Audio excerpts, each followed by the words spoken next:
22 जनवरी को रामलला की प्राण प्रतिष्ठा होनी है और अब उन विशेष मेहमानों का अयोध्या पहुंचने का सिलसिला भी शुरू हो चुका है, जिन्हें राम मंदिर की प्राण प्रतिष्ठा के लिए आमंत्रित किया गया। उसी में से एक खास मेहमान हैं एसएल ग्रुप के चेयरमैन और पूर्व राज्यसभा सांसद डॉक्टर सुभाष चंद्रा। सुभाष चंद्रा जी, आप अयोध्या आए हैं और प्राण प्रतिष्ठा कार्यक्रम में आप अतिथि के तौर पर आमंत्रित किए गए हैं। इस वक्त राम की पैड़ी पर मौजूद हैं। कैसी अनुभूति हो रही है और कितना खास मौका ये आपके लिए? पहले तो आपके सभी दर्शकों को मेरा प्रणाम। जय श्री राम। भगवान की कृपा आप सबके ऊपर हो, ऐसी मेरी प्रार्थना। मैं आज अयोध्या लगभग 45 वर्ष बाद आया हूँ। 45 वर्ष पहले एक युवा के नाते जब आया था यहाँ, तो मन में पीड़ा थी। एक पीड़ा थी कि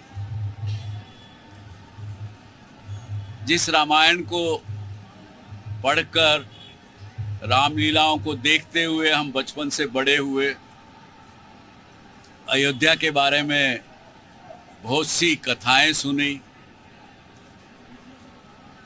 जिस जगह भगवान राम का जन्म हुआ वहाँ पे एक विदेशी व्यक्ति, और ये बात मेरे भारत के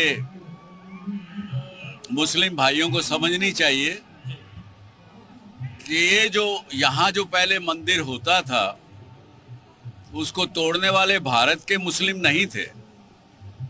वो एक बाहर का एक विदेशी व्यक्ति था, आतताई था, जिसने उस मस्जिद को, मंदिर को तोड़ करके वहाँ मस्जिद बनाई।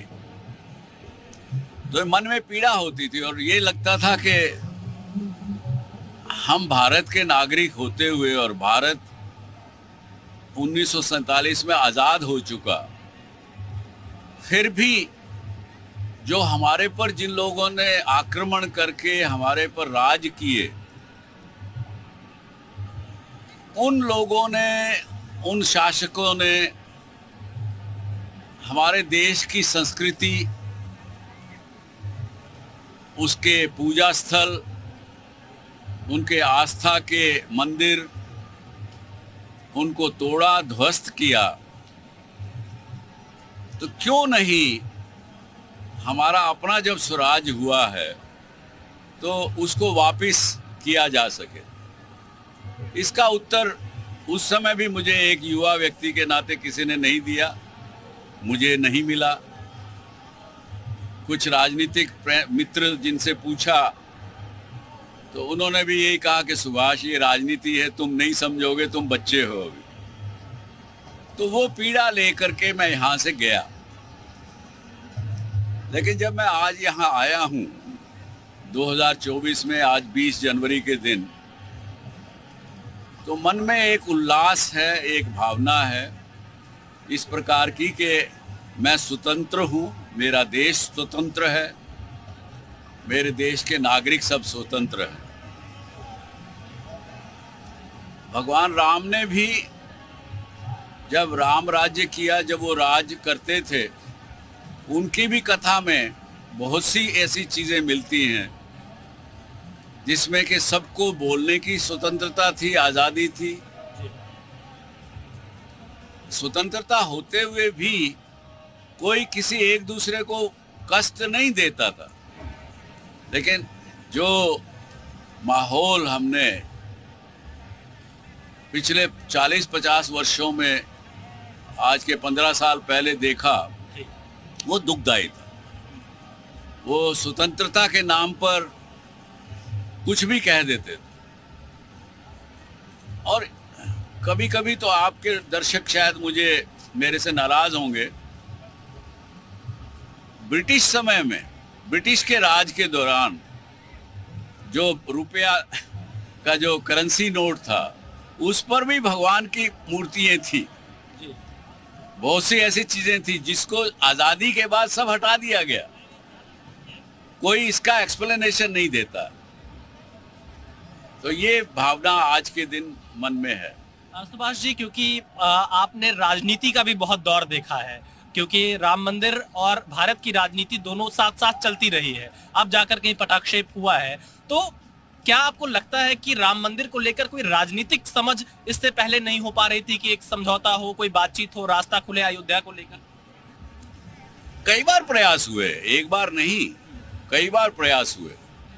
विशेष करके जब श्री राजीव गांधी प्रधानमंत्री थे देश के, और जब उन्होंने यहाँ जो ताला लगा हुआ था वो खुलवाया, तो मैं ये कहना चाहूँगा कि उनकी पूरी मंशा थी कि ये पूरा मंदिर का स्वरूप इसको वापस दिया जाए, इसलिए ताला खुलवाया गया।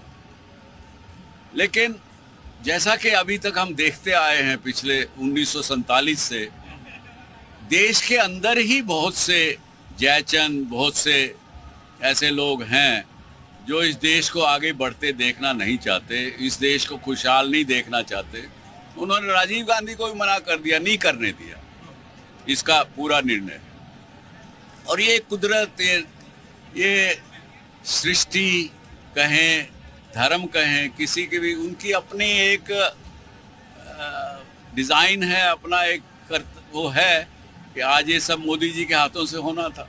प्रधानमंत्री मोदी खुद 11 दिन का विशेष अनुष्ठान कर रहे हैं और यम नियम का पालन कर रहे हैं, अयोध्या में आएंगे। ऐसी खबर है कि सरयू स्नान करके यहाँ से वो रामलला की प्राण प्रतिष्ठा समारोह में शामिल होंगे। आपने कई सरकारों को देखा है, इस सरकार में जब मंदिर का निर्माण हो रहा है तो कैसे देखते हैं आप इस काम को? क्या है अगेन, इस बात को लोग कई बुरा मानेंगे, लेकिन इस देश का संविधान जब बना था उसमें धर्मनिरपेक्ष नाम का शब्द नहीं था, और हजारों वर्षों से बहुत से राजा, बहुत से सब युग बीते, देखे गए। जिस राज्य में, जिस देश में धर्मपरायण सरकार नहीं होगी तो लोग भी धर्मपरायण नहीं होंगे। आपने तो धर्मनिरपेक्ष कह दिया, इसका मतलब आप धर्म को फॉलो ही नहीं करना चाहते और धर्म को जानते भी नहीं हैं। धर्मनिरपेक्ष तो कह दिया आपने, लेकिन धर्म की परिभाषा नहीं की।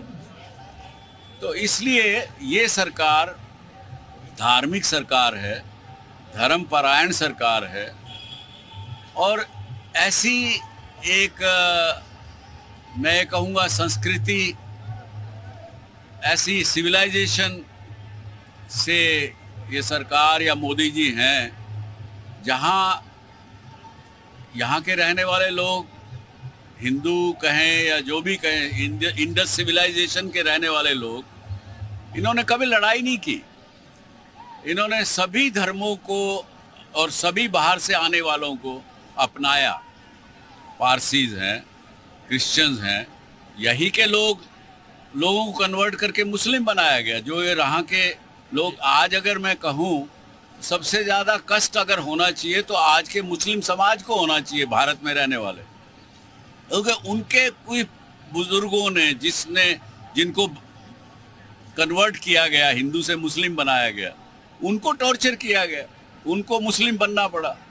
तो आज के मुस्लिम भाइयों को ये मानना चाहिए कि उनके बुजुर्गों ने जो हिंदू थे उनको टॉर्चर करके मुसलमान बनाया गया, तो कष्ट उनको ज़्यादा होना चाहिए। लेकिन हिंदू समाज ने लड़ाई का रास्ता नहीं चुना, इसीलिए ये जो संस्कृति, ये हमारी सिविलाइजेशन बची रही। वरना आप देखें तो रोमन सिविलाइजेशन है, मिस्र की सिविलाइजेशन है, बहुत सी और दूसरी सिविलाइजेशन से ख़त्म हो गई, क्योंकि उन्होंने लड़ाई लड़ी अपनी सिविलाइजेशन को बचाने के लिए, अपनी संस्कृति बचाने के लिए। हिंदू ने क्या कहा? मुसलमान ने अगर मंदिर तोड़ दिया, पूजा स्थल तोड़ दिया, तो उसने हाथ जोड़े, कोई बात नहीं भैया, हम तो अपने घर में तुलसी जी का पौधा लगा के उसको पूजा कर लेंगे, हम लड़ाई नहीं करेंगे। इसलिए ये सिविलाइजेशन बची रही और बची हुई है और आगे बढ़ रही। एक अंतिम सवाल, क्योंकि राम की पैड़ी पर है, राम राज्य की बात होती है और अब राम जी का मंदिर बन गया। 500 वर्षों का संघर्ष 1528 के बाद से लगातार अयोध्या में चलता रहा। आप जी न्यूज़ के दर्शकों को क्या कहना चाहेंगे राम की पैड़ी से, अगर राम राज्य की हम बात करें? मैं तो आप सबके दर्शकों को, आपको दर्शकों को यही कहूँगा कि राम की जो अच्छी बातें थी, उनकी जो अच्छाइयाँ थी, उनको अपनाएं, अपने जीवन में अपनाएं। मुझे दुख होता है बहुत बार, मैं जब देखता हूँ कई अपने आप को राम भगत कहने वाले लोग अपने ही परिवार में अपने ही भाई से धन और संपत्ति के लिए जब लड़ते हैं और फिर दूसरी तरफ जाके राम के मंदिर में पूजा अर्चना करते हैं, वो सही वास्तव में वो राम के भगत नहीं है।